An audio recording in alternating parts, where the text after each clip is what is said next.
నమస్కారం అండి. నా పేరు రవి. చాలా రోజులైంది ఛానల్‌లో వీడియో పెట్టి. మధ్యలో హెల్త్ బాలేకుండే. అసలు ఏంటో అది తర్వాత మాట్లాడదాం టాపిక్. సో, ఇవాళ మోస్ట్ ఇంపార్టెంట్ థింగ్ ఏంటంటే జర్మన్ సిటిజన్‌షిప్ ఒక అప్డేట్ ఇద్దాం అనుకుంటున్నాను. జర్మనీలో మీకు తెలుసు మొన్ననే ఎలక్షన్స్ అయ్యాయి. సో, ఎలక్షన్స్‌కి ముందు రైట్ వింగ్ పార్టీస్ అందరూ కూడా ఫారినర్స్‌ని రానివ్వద్దు అని బాగా క్యాంపెయినింగ్ చేశారు. సో ఈ right wing party second position వచ్చింది. వాళ్ళకి ఆల్మోస్ట్ 20% ఓట్స్ వచ్చాయి. ఇక వేరే పార్టీ నంబర్ 1 పార్టీ ఏమో 29% ఓట్స్ వచ్చాయి. సో ఎలక్షన్స్కి ముందు ఈ 29% అంటే ఫస్ట్ ప్లేస్లో ఉన్న పార్టీ కూడా ఫారినర్స్ని రానివ్వద్దు, కొంచెం కంట్రోల్డ్ మైగ్రేషన్ పెట్టాలి అన్నది. ఎలక్షన్స్ రాగానే వాళ్ళ మాట చేంజ్ చేసేసారు. ఇప్పుడు ఏంటంటే వాళ్ళు మైగ్రేషన్ని ఎంకరేజ్ చేస్తున్నారు. సో దీని వెనకాల రీజన్ ఏంటి, ఫ్యూచర్ ఎలా ఉండబోతుంది జర్మనీలో, జస్ట్ నా పాయింట్ ఆఫ్ వ్యూ ఎక్స్ప్లెయిన్ చేస్తాను. ఇది మీరు అగ్రి కావచ్చు, కాకపోవచ్చు. ఇది మాత్రం జస్ట్ నా పాయింట్ ఆఫ్ వ్యూ. ఇప్పుడు కొత్త పార్టీ పవర్లోకి వచ్చింది కదా, వాళ్ళు చాలా మైగ్రేషన్కి ఫేవర్లో ఉన్నారు. వాళ్ళు ఏమంటారు అంటే ఎడ్యుకేటెడ్ పీపుల్ కావాలి, ఇండస్ట్రీస్లో చాలా రిక్వైర్మెంట్ ఉంది అంటున్నారు. At the same time illegal ఇమ్మిగ్రేషన్ని కొంచెం కట్ చేస్తారు తప్పకుండా. సో ఏ విధంగానైతే అమెరికాలో ఇల్లీగల్గా వచ్చిన వాళ్ళని వెనక్కి పంపిస్తున్నారో యూరోప్లో కూడా ఆ విధంగా కావచ్చు. కానీ మాలాగా ఎవరైతే వర్క్ మీద వచ్చారో, అంతేకాకుండా స్టూడెంట్స్కి కూడా ఇక్కడ మంచి అవకాశాలు ఉండబోతున్నాయి ఫ్యూచర్లో. కానీ ఒకటే ప్రాబ్లం ఏంటంటే ఇప్పుడు మీరు చూడండి, వరల్డ్ మార్కెట్ అమెరికాలోనే కాదు, యూకేలో అయినా ఇండియాలో అయినా చాలా కంట్రీస్లో ఇప్పుడు రిసెషన్ లాగుంది. చాలా ఫైరింగ్స్ అవుతున్నాయి. అండ్ అదేవిధంగా జర్మనీలో కూడా చాలా ఫైరింగ్స్ అయ్యాయి. జాబ్ మార్కెట్ అస్సలు బాగాలేదు. నాకు తెలిసిన ఆపర్చునిటీ కార్డ్ మీద ఆల్మోస్ట్ ఒక 10 మంది వచ్చారు. వాళ్ళు నాతో కాంటాక్ట్లో ఉన్నారు. ఎవ్వరికి కూడా జాబ్స్ రాలేవు. మీకు తెలుసు జర్మనీలో జాబ్ రావాలంటే జర్మన్ లాంగ్వేజ్ ఎంత ఇంపార్టెంట్. అండ్ ఈ German language with in few months నేర్చుకోలేము. దానికి కొంచెం ప్లానింగ్ ఉండాలి. మినిమం 1 ఇయర్ అన్నా పడుతుంది. సో చాలామంది స్ట్రగుల్ అవుతున్నారు అన్నట్టు ఇక్కడ జాబ్ కోసము. ఇది ప్రస్తుతం ఉన్న జాబ్ మార్కెట్. మరి ఫ్యూచర్ ఏంటి అంటే ఈ కొత్త పార్టీ ఎవరైతే ఉన్నారో వాళ్ళు డెఫినెట్లీ ఇమ్మిగ్రేషన్ని ఎంకరేజ్ చేస్తారు. ఎందుకంటే ఈ రైట్ వింగ్ పార్టీ ఎవరైతే ఉన్నారో వాళ్ళు సెకండ్ పొజిషన్లో ఉన్నారు. వాళ్ళకు 20% ఓట్స్ వచ్చాయి. ఫస్ట్ ప్లేస్లో ఉన్న వాళ్ళకి 29% ఓట్స్ వచ్చాయి. అంటే జస్ట్ 9% డిఫరెన్స్ ఉంది. సో ఫ్యూచర్లో ఈ పార్టీ గెలిచిన పార్టీ ఏం చేస్తుంది అంటే వీలైనంత మంది ఫారినర్స్కి సిటిజన్షిప్ వచ్చేలాగా చూస్తుంది. ఎందుకంటే ఈ డిఫరెన్స్ ఇంకా పెరగాలని చూస్తున్నారు అన్నట్టు. సో అందరికీ భయం ఏముందంటే ఈ రైట్ వింగ్ పార్టీ ఏదైతే సెకండ్ పొజిషన్లో ఉందో వాళ్ళు నెక్స్ట్ ఎలక్షన్లో గెలిచారనుకోండి, వాళ్ళు ఏమంటున్నారంటే యూరోపియన్ యూనియన్ నుంచి జర్మనీని బయటకు తీసుకెళ్ళిపోతాం అంటారు. సో అలా చేస్తే యూరోప్ మొత్తము ఎకానమీ కొలాప్స్ అయిపోతుంది. సో అలా కాకుండా వీళ్ళు ఈ విధంగా ప్రయత్నిస్తారు అన్నట్టు. సో నేనేమనుకుంటున్నా అంటే నెక్స్ట్ 4 ఇయర్స్లో ఎవరైతే సిటిజన్షిప్కి అప్లై చేస్తారో వాళ్ళందరికీ ఇంతకుముందు కన్నా చాలా తొందరగా సిటిజన్షిప్ వస్తుంది.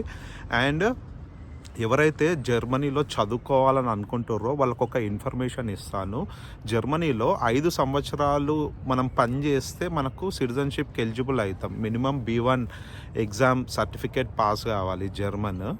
అండ్ ఎవరన్నా స్టూడెంట్స్ వచ్చారనుకోండి, ఇక్కడ ఫర్ ఎగ్జాంపుల్ మీరు మాస్టర్స్ చేస్తున్నారు, మీరు 2 ఇయర్స్ మాస్టర్స్ చేశారు, తర్వాత 3 ఇయర్స్ జాబ్ చేశారనుకోండి. సో టోటల్ మీరు 5 ఇయర్స్ కాగానే అప్లై చేయొచ్చు. మీ ఎడ్యుకేషన్ టైం పీరియడ్ కూడా సిటిజన్షిప్లో లీగల్ స్టేటస్ లాగా కన్సిడర్ అవుతుంది అన్నట్టు. సో ఇది స్టూడెంట్స్కి చాలా మంచి న్యూస్. ఇది రూల్స్ చాలా చేంజ్ అవుతూనే ఉన్నాయి. ఈ రూల్ ఏం చేంజ్ అయ్యారు. కానీ చెప్తున్నాను, ఎవరైతే ఇక్కడ చదువుకోవాలనుకుంటున్నారో వాళ్ళకు ఒక మంచి అవకాశం అన్నట్టు. కాకపోతే స్టూడెంట్స్ అయినా జాబ్ చేసే వాళ్ళైనా సిటిజన్షిప్ అప్లికేషన్ పెట్టేటప్పుడు వాళ్ళకి కంపల్సరీ జాబ్ ఉండాలి. సో ఎవరన్నా సిటిజన్షిప్ అప్లికేషన్ టైంలో జాబ్ పోయినా ఆ టైంలో వాళ్ళు అన్ఎంప్లాయిడ్ ఉన్నారనుకోండి, వాళ్ళది అప్లికేషన్ హోల్డ్లోకి వెళ్ళిపోతుంది. సో ఇదొక్కటి మాత్రం చాలా ఇంపార్టెంట్. ఇక ఫ్యూచర్లో యూరోప్ ఇప్పుడు వరల్డ్ పాలిటిక్స్ మొత్తం అమెరికా పైనే ఉన్నాయి. ప్రస్తుతానికి 2 యుద్ధాలు ఆగిపోయాయి ఆల్మోస్ట్. సో మళ్ళీ స్టార్ట్ అవుతాయా కావా మనకు తెలియదు. కాకపోతే దీనివల్ల వరల్డ్ ఎకనామీ అయితే చాలా ఇంపాక్ట్ అవుతుంది. సో ఫ్యూచర్లో జర్మనీలో జాబ్స్ ఎలా ఉంటాయో ఎవ్వరం చెప్పలేము. కానీ ప్రస్తుతానికైతే సినారియో అయితే బాగాలేదు. కానీ ఇది రీజన్గా పెట్టుకొని స్టూడెంట్స్ ఎవరైనా ఇక్కడ చదవాలనుకుంటే మాత్రం మీ డిసిషన్ని వెనక్కి తీసుకోకండి. ఎందుకంటే ఏ దేశం పోయినా అలానే ఉంది. సో ఉన్న దాంట్లో మైగ్రేషన్కి ఫేవర్గా ఉన్నది అంటే జర్మనీ ఒక్కటే. ఇక్కడ నా విషయానికి వస్తే నేను చాలా ప్లేసెస్లో పనిచేశాను. చివరిగా జర్మనీ వచ్చాక అనుకున్నాను ఎందుకో ఇక్కడ సిటిజన్షిప్ తీసుకుందాము, లైఫ్లో స్టెబిలిటీ వస్తుంది. మనకు ఒక సిటిజన్షిప్ ఉంటే ఏంటంటే కొంచెం సేఫ్ అయిపోతామని. ఫ్యూచర్లో ఏమైనా జాబ్ పోయినా ఏమైనా ప్రాబ్లం వచ్చినా మనకు సిటిజన్షిప్ ఉంటే ఏంటంటే ఈ డిపోర్టేషన్ భయం అన్నది ఉండదు. ఆల్రెడీ నాకు పిఆర్ ఉంది, పిఆర్లో డిపోర్టేషన్ చెయ్యరు. బట్ సిటిజన్షిప్ ఉంటే అది డిఫరెంట్. మనకి ఏంటంటే ఆల్మోస్ట్ 192 కంట్రీస్ వితౌట్ వీసా వెళ్ళొచ్చు. సో ఇలాంటి చాలా బెనిఫిట్స్ ఉన్నాయన్నట్టు. సో అందుకోసమే నేను ప్రతి ఒక్కళ్ళు జర్మనీలో ఎవరైతే ఇండియన్స్ ఉన్నారో మీరు సిటిజన్షిప్ కావాలి అనుకుంటే త్వరగా B1 వరకు ఫినిష్ చేసి ఆ తర్వాత ఈ ప్రాసెస్ స్టార్ట్ చేయండి. ఇప్పుడు ఈ సిటిజన్షిప్ ఎగ్జామ్ గురించి మాట్లాడదాం. సో ఈ సిటిజన్షిప్ ఎగ్జామ్ అన్నది జర్మన్ భాషలో ఉంటుంది. కొన్ని ప్రీ డిఫైన్డ్ క్వశ్చన్స్ ఉంటాయి, ఆల్మోస్ట్ 300 క్వశ్చన్స్ ఉంటాయి, ఆన్లైన్లో ఉంటాయి అన్నట్టు. ఆ క్వశ్చన్స్ అన్ని చదివితే ఎగ్జామ్లో 33 క్వశ్చన్స్ వస్తాయి. దాంట్లో సగం 17 క్వశ్చన్స్ కరెక్ట్ అయితే మీరు సిటిజన్షిప్ టెస్ట్ పాస్ అవుతారు. సో ఈ exam pass certificate and B1 certificate పెట్టాలి మనం సిటిజన్షిప్ అప్లికేషన్లో. సో ఈ ఎగ్జామ్ ఏమంత కష్టంగా ఉండదు, కాకపోతే మొత్తం జర్మన్ భాషలో ఉంటుంది. సిటిజన్షిప్ ఎగ్జామ్ రాయాలన్నా జర్మన్ భాష రావాలి. సో అది సంగతి. అండ్ జర్మనీలో మొత్తం 16 స్టేట్స్ ఉన్నాయి. సో ఈచ్ స్టేట్కి రిలేటెడ్ ఒక 5% క్వశ్చన్స్ ఉంటాయి అన్నట్టు ఎగ్జామ్లో. ఫర్ ఎగ్జాంపుల్ మేము బ్రాండెన్బర్గ్ స్టేట్లో ఉంటాము. సో ఇక్కడ ఈ స్టేట్లో ఎవరైతే ఎగ్జామ్ రాస్తారో వాళ్ళకి కొన్ని ఈ స్టేట్ రిలేటెడ్ క్వశ్చన్స్ ఉంటాయి అన్నట్టు. కాకపోతే మిగిలిన 95% క్వశ్చన్స్ జర్మనీ మొత్తం సిమిలర్గా ఉంటాయి. బేసికలీ క్వశ్చన్స్ అన్నీ మొత్తం జర్మనీ దేశం గురించి, కల్చర్ గురించి, హిస్టరీ గురించి ఉంటుంది. For example second world war ఏ రోజు ఆపేశారు, జర్మనీలో మొత్తం ఎన్ని స్టేట్స్ ఉన్నాయి, ఇలాంటి క్వశ్చన్స్ ఉంటాయి అన్నట్టు. ఈజీగా ఉంటుంది, కాకపోతే కొంచెం ప్రిపేర్ అయితే బెటర్. ఈ సిటిజన్షిప్ టెస్ట్ పాస్ అవ్వడం చాలా ఈజీ. ఈ ఎగ్జామ్కి అప్లికేషన్ ఫామ్ దొరకడం చాలా కష్టము.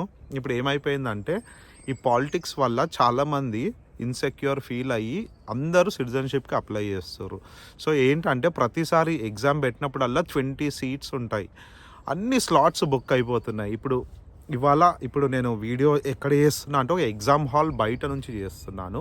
నేను ఆల్రెడీ నా అప్లికేషన్ పెట్టేశాను. నా వైఫ్ లాస్ట్ టైము ఇండియా వెళ్ళింది ఎగ్జామ్ టైంలో, తను రాయలేకపోయింది. సో తనకు ఎగ్జామ్ నేను స్లాట్ లింక్ నాకు అస్సలు దొరకలేదు. చివరిగా లక్కీలీ ఒక ప్లేస్లో దొరికింది. అది మా ఇంటి నుంచి ఆల్మోస్ట్ 50 కిలోమీటర్స్ దూరం ఒక పల్లెటూరులో ఉంది.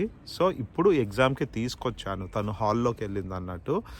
సో అది సంగతి. సో ఎగ్జామ్ స్లాట్స్ దొరకడం చాలా కష్టం అయిపోయింది. సో మీరు ఎవరన్నా సిటిజన్షిప్కి అప్లై చేయాలనుకుంటే at least 1 year before exam book చేసుకోవడానికి ట్రై చేయండి. ఈ ఎగ్జామ్ బుక్ చేసుకోవడానికి ఎలాంటి క్రైటీరియా లేదు, ఇది జస్ట్ 25 euros మాత్రమే.